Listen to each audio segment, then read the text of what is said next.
42nd Street, of which you are starring in. Tell me about I play Peggy Sawyer in 42nd Street, and she's the young, innocent ingenue that comes to audition for the latest Broadway show. We're set back in the 1930s. And she manages to become a part of this cast and eventually goes on to become the star of the show. So she has a huge journey. Oh, and what's it like for you? Because, I mean, in a way, it's kind of like your life, isn't it? Do you know what I mean? It's like Yeah. You've got this big role in this wonderful big theatre. Was it daunting for the audition?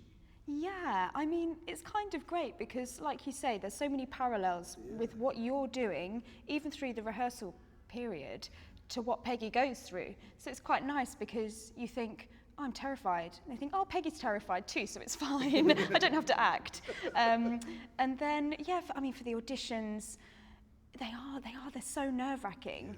And you want to just do your best. And so when I got the job, I was thrilled. And she's a blessing of a part to have been given. Where were you when you got the call for the job? I'm always fascinated by this because, you know, when you ask an actor and you say, I've got a role in this, and you go, oh, really? And you say, oh, I was in Tesco's.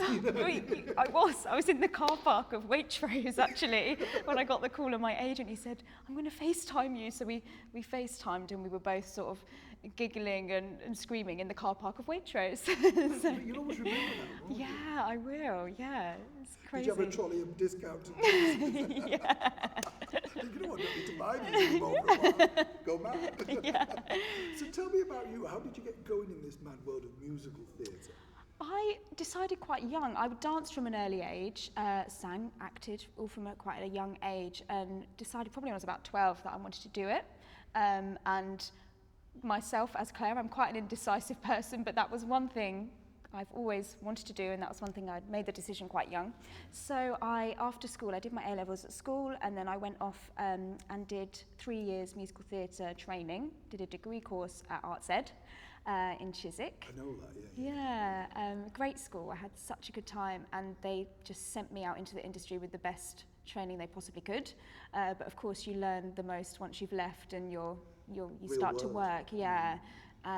So for the past 10 years, I've been lucky enough to be working in the West End as ensemble parts, as understudies, and then in regional theatres, and last year I got to work in Paris, so I've been very lucky, but this role is the biggest you get, and to have a lead in the West End is a big old deal for me. So what did your mum and dad say when you told you that? Because they've put all their investment into you, know what I mean? They do. And you say 10 years is not a long time to go from that to this. Yeah. It's, a big thing. Yeah, I think they're really proud, and like you say, my dad used to sew petals on for me for my costumes. He was roped into everything. My mum used to ferry me around the country for dance competitions. They invest everything for you to try and make it. So I was quite proud to tell them that I'd got a nice part. We have to mention as well your role. It is kind of like one of those. It's through adversity, isn't it? She becomes. We won't give it away, but the dreams come true. Yeah. So when you first came into the stage and you started to rehearse, had you played here before? Had you been in this? I had. I was very lucky. I did 2 shows here before. I played Tweedledee and Shrek, and then I played an Oompa Loompa in Charlie and the Chocolate Factory just about 4 years ago. So I knew this theatre quite well, and I love it. So it was nice to walk in and have a certain amount of familiarity with the place. But it never gets old when you step on that stage. It's breathtaking. You think of everybody who stood there. I mean, that's the thing, isn't it? The history, you can sort of feel it in the walls. It's amazing, and just it's a maze of all these underground parts, and all this front bit is just gorgeous. When you come into the theatre, it's a special feeling. So you've got your press out on Tuesday. Yes. Do you have any lucky sort of things that you do before you go on stage? Well, do you know the what? Clean ones.